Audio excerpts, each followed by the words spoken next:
السلام علیکم ورحمۃ اللہ وبرکاتہ۔ بسم اللہ الرحمن الرحیم، والصلاة والسلام علی سیدنا و مولانا محمد وعلی آلہ وصحبہ اجمعین، اما بعد۔ فاعوذ باللہ من الشیطان الرجیم، بسم اللہ الرحمن الرحیم۔ یا ایہا الذین آمنوا کتب علیکم الصیام کما کتب علی الذین من قبلکم لعلکم تتقون۔ اللہ کا لاکھ لاکھ شکر ہے، احسان ہے کہ رمضان شریف کے پہلے 10 دن اللہ تعالیٰ نے عافیت سے گزروا دیے۔ جن بھائی بہنوں نے روزے رکھے اللہ انتہائی قبول فرمائے، تراویح پڑھی اللہ قبول فرمائے۔ جن بھائی بہنوں کی بیماری کی وجہ سے چھوٹ گئے اللہ ان کو صحت کاملہ نصیب فرمائے۔ جن کے سستی کی وجہ سے چھوٹ گئے اللہ تعالیٰ ان کو اپنے خزانوں سے توبہ کی توفیق عطا فرمائے اور ان کی اس کمی کو بھی اللہ تعالیٰ معاف فرمائے۔ تو سب کے لیے دعا کرتے ہیں۔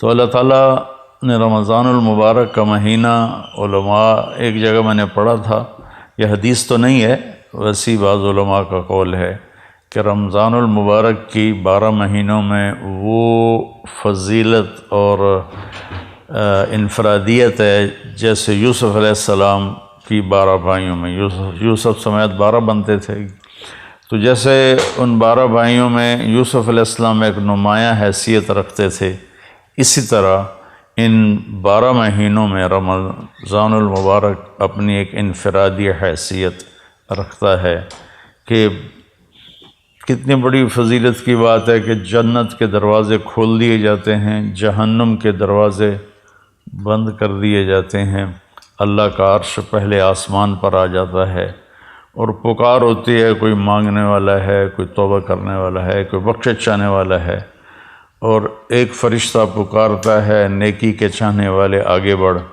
اور دوسرا فرشتہ پکارتا ہے برائی کے کرنے والے پیچھے ہٹ اور بس کر۔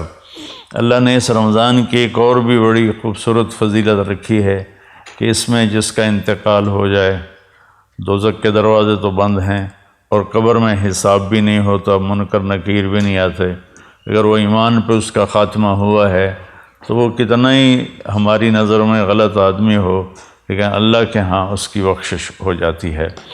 تو اللہ نے 10 دن گزروا دیے، اس کا لاکھ لاکھ شکر ہے، احسان ہے۔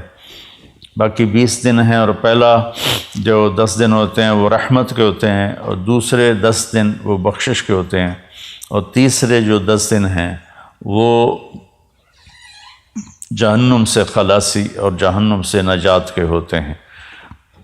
اس رمضان کے ہر لمحے کو اللہ تعالیٰ نے کہا ایام معدودات، یہ اس میں ہم سب کہتے ہیں یار ابھی تو رمضان آیا تھا اور گزر گیا، ایام معدودات میں اللہ تعالیٰ نے کہا یہ تو تھوڑے سے دن ہے، تمہیں گزرنے کا پتہ بھی نہیں چلے گا۔ روزہ تو بنو اسرائیل کا تھا جو افطاری سے افطاری تھا، 24 گھنٹے کا روزہ تھا، اور بیویاں بھی ان پر حرام ہوتی تھی۔ اللہ نے ہمارے لیے تو آسانی فرما دی ہے، افطاری اور سحری رات اللہ تعالیٰ نے ہر حلال کو حلال کر دیا۔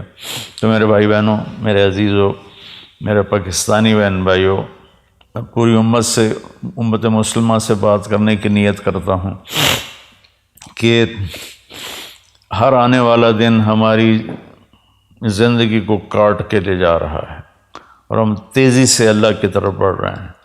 افلا، ایک حدیث یاد آ گئی زمانے کے بعد، انکم فی زمان ہدنا وان السیر بکم لسریع افلا ترون الی اللیل والنہار یقربان کل بعید ویبلیان کل جدید ویاتیان بکل موعود۔ قال مقداد رضی اللہ تعالی عنہ والحزن یا رسول اللہ، قال دار بلاء وانقطاع، وإذا التبست عليكم الأمور كقطع الليل المظلم فعليكم بالقرآن فإنه ماحل مصدق وشافع مشفع، من جعله أمامه ساقه إلى الجنة ومن جعله خلفه ساقه إلى النار، أو كما قال عليه الصلاة والسلام۔ میرے نبی نے فرمایا کہ تم ہدنہ کے زمانے میں ہو، تم دیکھتے نہیں ہو کہ دن رات کتنی تیزی سے آنے والے وقت کو قریب لا رہے ہیں، اور تیزی کے ساتھ وہ ہماری جوانی کو بڑھاپے کی طرف تبدیل کر رہے ہیں، اور تیزی کے ساتھ اللہ کے وعدے کو قریب لا رہے ہیں، یعنی قیامت، اور قیامت کے بعد حساب کتاب۔ تو مقداد رضی اللہ تعالیٰ نے پوچھا یا رسول اللہ ہدنہ کیا ہے؟ تو آپ نے فرمایا مصیبتوں کا گھر اور مٹ جانے والا گھر، یہ ہے ہدنہ، یعنی یہ دنیا۔ تو جب ایک ایسا وقت آئے تم پر کہ ہر چیز تمہارے اوپر کھل نہ سکے اور اندھیرا چھا جائے، تمہیں سمجھ میں نہ آئے میں اب کیا کروں، کدھر جاؤں، فعلیکم بالقرآن، تو تم قرآن کو مضبوطی سے تھام لینا، کہ یہ وہ جھگڑا کرنے والا ہے جس کا جھگڑا اللہ تسلیم کرے گا، وہ سفارشی ہے جس کی سفارش اللہ تسلیم کرے گا، جو اسے آگے رکھے گا یہ اسے جنت میں پہنچائے گا، جو اسے پیچھے رکھے گا یہ اسے دھکا دے کے جہنم میں گرائے گا۔ تو اللہ تعالیٰ نے ہماری خوش قسمتی کہ ہمیں قرآن دیا جو آج تک محفوظ ہے، اس کا ایک ایک لفظ محفوظ ہے، اس کے زیر زبر تک محفوظ ہیں۔ تو باقی کتابیں تو تبدیل ہو گئیں، ان کے ترجمے ہو گئے، لیکن قرآن ایک ایسی کتاب ہے جو دنیا میں سب سے زیادہ پڑھی جاتی ہے، یاد کی جاتی ہے۔ کتنا بڑا معجزہ ہے کہ چھوٹا سا بچہ پاکستانی جس کو پتہ بھی نہیں کہ میں کیا پڑھ رہا ہوں، 7 سال کی عمر میں وہ قرآن یاد کر لیتا ہے، اور 70 سال کی عمر میں بھی یاد کر لیتا ہے۔ تو میرے بھائی بہنوں، یہ ہے اللہ کا پیغام، ہم نے اللہ کے بندوں کو جا کر سنانا ہے کہ اس مختصر زندگی میں ہم اللہ کو مان لیں۔ اور اللہ نے ہمیں امت وسط بنایا ہے، وَكَذَلِكَ جَعَلْنَاكُمْ أُمَّةً وَسَطًا، نہ ہمارے اندر زیادتی اللہ چاہتا ہے نہ کمی چاہتا ہے۔ زیادتی اور کمی سے مراد ہے کہ عبادات میں اتنا کھب جانا کہ دنیا ہاتھ سے چلی جائے، یا دنیا میں ایسے کھب جانا کہ آخرت ہاتھ سے چلی جائے۔ اللہ نے یہ ہمارے لیے نہیں بنایا۔ وَكَذَلِكَ جَعَلْنَاكُمْ أُمَّةً وَسَطًا، تم اعتدال کی امت ہو۔ تو عبادت کرتے کرتے دل میں ایک تکبر سا آ جاتا ہے، اور آدمی نہ داڑھی والا آدمی کسی کلین شیو کو دیکھتا ہے تو ایک لاشعوری کراہت اس کے دل میں پیدا ہو جاتی ہے۔ برقع والی پردہ خاتون جب کسی بے پردہ عورت کو دیکھتی ہے تو اس کے دل میں ایک لاشعوری کراہت اور ایک لاشعوری اس کی کمی پیدا ہو جاتی ہے۔ ایسے ہم کسی کو کمیوں کا، نمازی آدمی بے نمازی کو دیکھتا ہے۔ تو میرے بھائی بہنوں، اپنے روزوں کی حفاظت کرو، اپنی عبادات کی حفاظت کرو، سب کے عیب دیکھنے سے اپنے آپ کو اندھا کر لو، اور سب کی برائی سننے سے اپنے آپ کو بہرا کر لو، اور سب کی برائی بولنے سے اپنے آپ کو گونگا کر لو، تو اللہ کی قسم آپ کا دل سورج کی طرح روشن ہو جائے گا۔ اب وہ فرید الدین عطار رحمۃ اللہ علیہ کا ایک شعر ہے، لب بندو چشم بندو گوش بند گرنہ بینی نور حق برما بخند، اپنی آنکھوں کو روک لے غلط دیکھنے سے، اپنے کانوں کو روک لے غلط سننے سے، اپنی زبان کو روک لے غلط بولنے سے، پھر اگر تیرا دل روشن نہ ہو تو مجھے آ کے پکڑ لینا۔ تو ہمارے معاشرے میں ماشاءاللہ عبادات بہت ہیں، لیکن اس کی حفاظت بہت کم ہے۔ ایک غیبت کا بول سارے دن کے روزے کو لے کے چلا جاتا ہے، ایک حقارت کی نظر وہ سارے دن کی بھوک اور پیاس کو لے کے چلی جاتی ہے۔ عیسیٰ علیہ السلام تشریف لے جا رہے تھے، ان کے ساتھ ان کے صحابہ تھے، اوپر پہاڑ کی چوٹی پہ ایک ڈاکو رہتا تھا۔ تو اس نے جب عیسیٰ علیہ السلام کو دیکھا تو اسے ندامت ہوئی، اور اس نے وہیں بیٹھ کے توبہ کی، یا اللہ آج کے بعد میں توبہ، میں کوئی ڈاکہ نہیں ڈالوں گا، اور میں تیرے نبی کے ساتھ رہوں گا۔ نیچے آیا اور ساتھ چلنے لگا۔ تو عیسیٰ علیہ السلام کے صحابہ میں سے ایک کی ایسے نظر پڑی، اور تو اس کو یوں دیکھا، کہاں صرف اتنا کہا حقارت سے، مطلب یہ تو ادھر کدھر آ گیا۔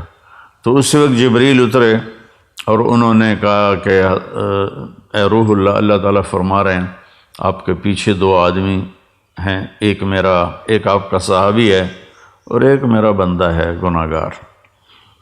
تو آپ ان دونوں سے کہیں کہ فَلْيَسْتَأْنِفِ الْعَمَلَ، کہ دونوں کے دونوں نئے سرے سے اپنے عمل کو، زندگی کو شروع کریں۔ جو آپ کا صحابی ہے اس کے سارے عمل میں نے رد کر دیے ایک میرے بندے کو حقیر سمجھنے کی وجہ سے، اور وہ جو ڈاکو ہے اس کے سارے گناہ میں نے معاف کر دیے ندامت کی وجہ سے۔ تو اب دونوں زیرو ہیں، ایک کی جو بیلنس شیٹ ہے اس میں سے ساری نیکیاں مٹ گئیں، کسی کو حقیر سمجھا، دوسرے کی بیلنس شیٹ سے سارے گناہ مٹ گئے کہ ندامت آئی، 2-4 آنسو ٹپکے اور وہ ساتھ ہو لیا۔ ہم اپنے اس روزے کی تلاوت کی کتنی ماشاءاللہ لوگ ہمت کرتے ہیں، تو کئی تو ایک دن میں پورا قرآن ختم کر دیتے ہیں۔ تو اس کی حفاظت بھی کرنی ہے کہ ہماری آنکھیں عیب نہ دیکھیں، ہماری زبان غیبت سے بچے، ہمارے کان برائی سننے سے بچیں۔ معاذ اسلمی رضی اللہ تعالیٰ عنہ کو حد لگی اور وہ ان کو سنگسار کیا گیا، تو 2 صحابی آپس میں باتیں کر رہے تھے کہ اچھا بھلا اللہ نے پردہ ڈالا تھا، اپنے آپ کو اس نے ننگا کیا اور رسوا ہوا، آپ نے سن لیا۔ آگے جا رہے تھے تو ایک گدھا مردہ پڑا ہوا تھا، اس کی ٹانگیں پیٹ پھول کے اور ٹانگیں اوپر ہو گئی تھیں، تو آپ نے کہا وہ ان 2 کو بلاؤ۔ جب وہ آئے تو آپ نے فرمایا کہ یہاں بیٹھ جاؤ اور اس کو کھا لو۔ وہ کہنے لگے یا رسول اللہ یہ آپ کیا فرما رہے ہیں، مرا ہوا حرام مردار ہم کیسے کھائیں؟ تو آپ نے فرمایا ابھی جو تم نے اپنے بھائی کا گوشت کھایا ہے وہ اس سے بھی زیادہ گندی اور غلیظ چیز ہے، جو تم نے اس مرنے والے کی غیبت کی ہے۔ پھر آپ نے کہا والذی نفسی بیدہ، اس ذات کی قسم جس کے قبضے میں میری جان ہے، میں اب اس کو دیکھ رہا ہوں ینغمس فی انہار الجنہ، وہ جنت کی نہروں میں غوطے لگا رہا ہے، اور تم غیبت کر کے اپنی ساری کمائی گما بیٹھے ہو۔ تو میرے بھائی بہنوں، روزے کی حفاظت کریں، غیبت چھوڑیں، گالیاں چھوڑیں۔ ہمارے معاشرے میں اذا تصابت امتی سقطت من عین اللہ، جب میری امت ماں بہن کی گالیوں پر آ جائے گی تو اللہ کی نظروں سے گر جائے گی۔ تو مہربانی کر کے ہم اپنی زبان کو میٹھے بول سے سجائیں، جو ہماری برائی کرے ہم اس کی اچھائی کریں، جو ہمیں گھٹیا سمجھے ہم اسے اچھا سمجھیں، جو زیادتی کرے ہم اسے معاف کریں۔ تو اللہ کی قسم اللہ آپ کا کفیل بھی بن جاتا ہے، وکیل بھی بن جاتا ہے، اور رقیب بھی بن جاتا ہے، حفیظ بھی بن جاتا ہے، شہید بھی بن جاتا ہے، ولی بھی بن جاتا ہے، نصیر بن جاتا ہے، سارے اللہ کے جو نام کفا باللہ علیما، کفا باللہ ہادیم ون، کفا بربک ہادیم و نصیرا، کفا باللہ شہیدا، کفا باللہ رقیبا، کفا باللہ ولیہ، الیس اللہ بکاف عبدا فسیکفیکہم اللہ والسمیع العلیم۔ ان ساری آیات کا خلاصہ کرو تو اللہ کہتا میں تیرے ساتھ ہوں۔ کس وقت؟ ہم صرف یہ 1، 2 اور 3، بس آج کے میرے پیغام میں یہ ایک چھوٹی سی گزارش ہے، 1، 2، 3۔ اس نظر سے غلط نہ دیکھو، ایک غلط نظر اندر کو برباد کر دیتی ہے، تباہ کر دیتی ہے۔ ان کانوں سے غلط نہ سنو، اس زبان سے غلط نہ بولو۔ ہو جائے تو پریشانی کی بات نہیں ہے، اگر ہو جائے، نظر غلط اٹھ جائے، زبان غلط بول جائے، کان غلط سن جائیں تو گھبرانے کی بات نہیں ہے، ہم اسی وقت توبہ کریں گے، اللہ اسی وقت معاف کر دے گا۔ ابھی ایک نوجوان کا فون آیا تھا، کہا کہ میری زندگی بڑی غلط ہے، بہت خراب ہے، میں توبہ کرنا چاہتا ہوں۔ میں ایک مولانا کے پاس گیا تھا کہ کیا میری توبہ قبول ہو سکتی ہے؟ انہوں نے کہا دفع ہو جا، تیرے منہ پہ داڑھی تو ہے نہیں، تو توبہ کرنے کیا آیا ہے؟ تو وہ کہنے لگا میں نے خودکشی کا ارادہ کر لیا کہ زندگی سے تو موت ہی بہتر ہے۔ پھر کہیں سے میرا نمبر ملا تو اس نے مجھے بتایا، پھر میں نے اس کا بیٹا اللہ کہتا ہے اتنے گناہ کرو کہ آسمان کی چھت کو لگا دو، پھر ایک دفعہ کہہ دو یا اللہ معاف کر تو میں ساری معاف کر دیتا ہوں۔ اور میرے نبی نے فرمایا دن میں 70 دفعہ توبہ توڑ کے توبہ کر لے تو اللہ تعالیٰ اس کی بخشش فرما دیتا ہے اور اس سے اپنی دوستی کو برقرار رکھتا ہے۔ جاوید چودھری صاحب بڑے اچھے کالم نگار ہیں، میری بڑی ان سے محبت ہے، دوستی ہے، تعلق ہے۔ انہوں نے ایک دفعہ مجھے فون پہ لیا، مجھے کہا کہ مولانا آپ لوگوں کو گناہوں پہ دلیر کر رہے ہیں۔ میں نے کہا وہ کیسے؟ کہ آپ کہتے ہیں جتنی دفعہ مرضی توبہ توڑو، توبہ کر لو گے تو اللہ معاف کر دے گا۔ اگر آپ کا نوکر 2-3 دفعہ غلطی کرے تو چوتھی دفعہ آپ اسے معاف کریں گے؟ میں نے کہا جاوید بھائی آپ نے مجھے اللہ کے برابر کر دیا، میں تو انسان ہوں، میرا تو بیٹا اگر میرے مقابلے میں آئے گا تو میں کہوں گا بھائی اپنا راستہ الگ کر لو، میری جان چھوڑ دو۔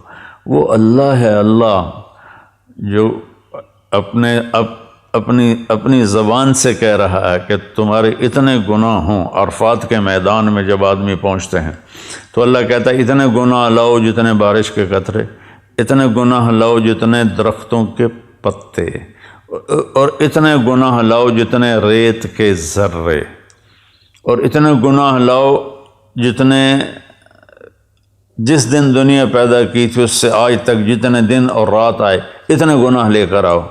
ایک آدمی، ہر آدمی اتنے گناہ لے کر آئے اور تم کو یا اللہ توبہ، تو اللہ کہے گا جاؤ معاف کیا۔ تو اللہ نے اس کے ساتھ توبہ کا دروازہ رکھا ہے۔ بعض اوقات شیطان نا امید کر رہتا ہے جی میری تو زبان پھسل جاتی ہے، گالی نکل جاتی ہے، غیبت ہو جاتی ہے، یا میری نظر غلط اٹھ جاتی ہے، تو بھائی جہاں غلطی ہو وہیں توبہ کرو، اللہ اسی وقت معاف کر دیتا ہے، کھڑے کھڑے معاف کر دیتا ہے۔ مثلا میں اپنے بیٹے پر تھوڑی سی سختی کروں گا نا تو اس کے دل کے اوپر ایک اثر آ جائے گا، پھر اس کو قریب کرنا چاہوں گا تو وہ قریب نہیں آئے گا۔ میرا مالک، میرا جو جی ایم ہے وہ مجھ پر زیادتی کرے گا تو میرے دل میں ایک اثر آ جائے گا، وہ معافی مانگے گا تو میرا دل نہیں کرے گا معاف کرنے کے لیے۔ اور اللہ اثر سے پاک ذات، ہمارے گناہوں کا اس پر کوئی اثر نہیں ہے، نہ ہماری نیکیوں کا اس کو کوئی نفع ہے، نہ ہمارے گناہوں کا اس کو کوئی نقصان ہے۔ لن تبلغوا ضری فتضرونی ولن تبلغوا نفعی فتنفعونی، کہ تمہاری عبادت مجھے کوئی نفع نہیں پہنچاتی اور تمہارے گناہ وہ مجھے کوئی نقصان نہیں پہنچاتے۔ تو برائے مہربانی اگر غلطی ہو جائے تو مایوس نہیں ہونا چاہیے، فوراً توبہ کرنی چاہیے۔ ایک نوجوان کہنے لگا جی پھر کیا فائدہ، ادھر توبہ کرتے ہیں ادھر توڑ دیتے ہیں۔ میں نے کہا بس تم کرتے رہو، ایک دن ایسا آئے گا کہ اللہ تعالیٰ تمہیں ایسی محبت کی نظر سے دیکھے گا کہ اللہ تیرے دل سے سارے گناہوں کی رغبت نکال دے گا۔ نہ دلیر ہونا، اللہ غفور الرحیم ہے، معاف کرے گا، اور شراب کی بوتل چڑھا لی اور فحاشی میں لگ گیا، بدکاری زنا میں لگ گیا، اللہ بڑا غفور الرحیم ہے، یہ بھی شیطان کا چکر ہے۔ گناہ پہ ندامت کے آنسو یہ ساری رات کے نفلوں سے اللہ کو زیادہ محبوب ہیں۔ ایک میرے دوست تھے، تو ایک دن ان کا فون آیا اور چیخنا شروع کر دیا زور زور سے فون پہ ہی۔ میں نے کہا بھائی کیا ہوا کیا ہوا؟ مجھے شراب کی عادت لگ گئی ہے، چھوٹ نہیں رہی۔ تو میں نے کہا تیرا یہ جو رونا ہے نا یہ تمہیں اس سے آزاد کر دے گا۔ گناہ کی ندامت بعض اوقات نیکی سے بھی افضل ہوتی ہے۔ تو بھائی بہنوں، ہم ایک بدو آیا، یا رسول اللہ ہمارا حساب کون لے گا قیامت کا دن؟ تو آپ نے کہا اللہ۔ تو کہنے لگا واہ واہ واہ واہ، موجاں ہو گئی ہیں موجاں، بخن بخن، جو ہماری پنجابی میں موجاں ہی ہو گئی ہیں موجاں۔ تو آپ نے فرمایا بھائی کیوں کہہ رہے ہو موجاں ہو گئی ہیں بخن بخن؟ کہ یا رسول اللہ بڑا طاقتور بھی ہے اور بڑا سخی بھی ہے، اور سخی آدمی اور مہربان آدمی پکڑ بھی لے تو چھوڑ دیتا ہے، تو وہ تو اللہ ہے، امید ہے اللہ ہمارے گناہوں کو معاف فرمائیں گے۔ تو بیلنس یہ ہے کہ میرا اللہ غفور الرحیم ہے تو گناہوں کے راستے پہ نہ چلیں، اور میرے اللہ نے جہنم بنائی ہے تو مایوس نہ ہو جائیں، بلکہ اس کے درمیان کی زندگی ہو۔ کوشش کریں زبان غیبت سے پاک ہو جائے، چغلی شکایت سے پاک ہو جائے، کسی کا عیب نہ بتاؤ، اللہ آپ کے عیب چھپا دے گا۔ ایک صحابی نے عرض کیا رسول اللہ میں چاہتا ہوں میرے عیبوں کا کسی کو پتہ نہ چلے، تو آپ نے فرمایا استر عیوب اخوانک یسترک ربک یوم القیامہ، تو اپنے مسلمان بھائیوں کے عیبوں پہ پردہ ڈال، اللہ تیرے اوپر پردہ ڈال دے گا اپنی رحمت کا۔ تو اپنی ہر عبادت کو محفوظ کرنے کے لیے یہ 3 چیزیں ہیں، ایک ہماری زبان صحیح چلے، ایک ہماری آنکھ صحیح دیکھے، ایک ہمارے کان صحیح سنیں، تو ہر عبادت محفوظ ہو جائے گی۔ اور اللہ تعالیٰ کو زیادہ عبادت نہیں چاہیے، عبادت کی کثرت مطلوب ہی نہیں ہے۔ لِيَبْلُوَكُمْ أَيُّكُمْ أَحْسَنُ عَمَلًا، کہ ہم یہ دیکھنا چاہتے ہیں تم میں سے خوبصورت عمل کون کرتا ہے۔ میرے بھائی بہنوں، اللہ یہ نہیں چاہتا ساری رات مصلی بچھا کے بیٹھے رہو اور عشاء کے وضو سے فجر کی نماز پڑھو، یہ اللہ نہیں چاہتا۔ اگر چاہتا ہوتا تو میرے نبی اپنے 23 سال نبوت کے عشاء کے وضو سے فجر کی نماز پڑھتے، اور مسلسل روزے رکھنا اللہ نہیں چاہتا۔ اگر یہ ہوتا تو اللہ کا نبی مسلسل روزے رکھتا۔ ہمارے ایک ساتھی تھے، فوت ہو گئے، اللہ ان کی بخشش کرے، وہ 30 سال مسلسل روزے رکھے روزانہ سوائے عیدین۔ پھر ان کے مزاج میں اتنی شدت آ گئی، اتنی سختی آ گئی کہ وہ ایک دفعہ میرے ساتھ چلے میں تشریف لے گئے تھے، میری انہوں نے وہ دھلائی کی کہ مجھے آج تک اس کی کڑواہٹ یاد ہے کہ وہ مزاج ان نیچرل ہو جاتا ہے۔ 3 صحابہ آئے، حضرت عائشہ سے پوچھا کہ اللہ کے نبی گھر میں کیا کرتے ہیں؟ کہ وہ سوتے بھی ہیں، جاگتے بھی ہیں، اپنے بیویوں کے پاس بھی ہوتے ہیں اور اپنے گھر کے کام بھی کرتے ہیں اور نفل بھی پڑھتے ہیں، آرام بھی کرتے ہیں۔ تو انہوں نے کہا یار وہ تو اللہ کے نبی ہیں، بخشائے، ہمیں تو کچھ اس سے زیادہ کرنا چاہیے۔ تو ایک نے کہا میں ساری زندگی پوری رات عبادت کروں گا، دوسرے نے کہا میں ساری زندگی روزے رکھوں گا، تیسرے نے کہا میں ساری زندگی شادی نہیں کروں گا۔ تو اللہ کے نبی کو پتہ چلا تو آپ نے تینوں کو بلا لیا۔ آپ نے فرمایا مجھ سے زیادہ اللہ سے ڈرتے ہو، مجھ سے زیادہ تمہیں اللہ کا پتہ ہے۔ میں اللہ کا نبی ہوں، میں کھاتا بھی ہوں، میں روزہ بھی رکھتا ہوں، میں افطار بھی کرتا ہوں، میں سوتا بھی ہوں، میں نفل بھی پڑھتا ہوں، میں اپنی بیویوں کے پاس بھی جاتا ہوں اور اللہ کو بھی یاد کرتا ہوں۔ کیا تم مجھ سے زیادہ عبادت گزار بننا چاہتے ہو؟ میری امت میں رہبانیت نہیں ہے، میری امت میں رہبانیت نہیں ہے۔ اعتدال والی زندگی اللہ کو پسند ہے۔ ساری دنیا کے اولیاء کرام شیخ عبد القادر جیلانی بن جائیں اور پھر وہ سارے ایک صحابی کے برابر ہونا چاہیں تو کسی صحابی کے برابر نہیں ہو سکتے جن کو اللہ کے نبی کی صحبت نصیب ہوئی۔ تو اسلام ایک معتدل زندگی پیش کرتا ہے۔ یہ اس قسم کے واقعات کتابوں میں ہیں۔ 40 سال عشاء کے وضو سے فجر کی نماز پڑھی اور ساری زندگی ایک میں پڑھ رہا تھا، میں نے 1 سال کھایا پیا نہیں، 1 سال پیا کھایا نہیں، 1 سال نہ کھایا نہ پیا۔ یہ اسلام تو ہمارے پیش کرنے کا نہیں ہے۔ اسلام تو ایک خوبصورت زندگی پیش کرتا ہے۔ ولایت کا مقام عبادت سے نہیں ہوتا ہے، ولایت کا مقام اللہ کے بندوں کے سامنے جھکنے سے ملتا ہے، تواضع اور عاجزی سے ملتا ہے۔ تو ہم اپنے اسلام کو اللہ نے ہمیں معتدل اسلام دیا، اپنے بچوں پر بھی سختی سے نافذ نہ کریں۔ تو بھائی بہنوں، اعتدال سے چلنا اور اللہ کے سامنے سر جھکانا، اور یہ نظریں، یہ زبان، یہ کان، اس کو آپ محفوظ کر لیں۔ اس نے میرے ساتھ یہ کیا، آپ نے کہا چلو درگزر کرو، تو پھر آپ دیکھو گے اللہ تعالیٰ آپ کی زندگی میں کیسے بہار لاتا ہے۔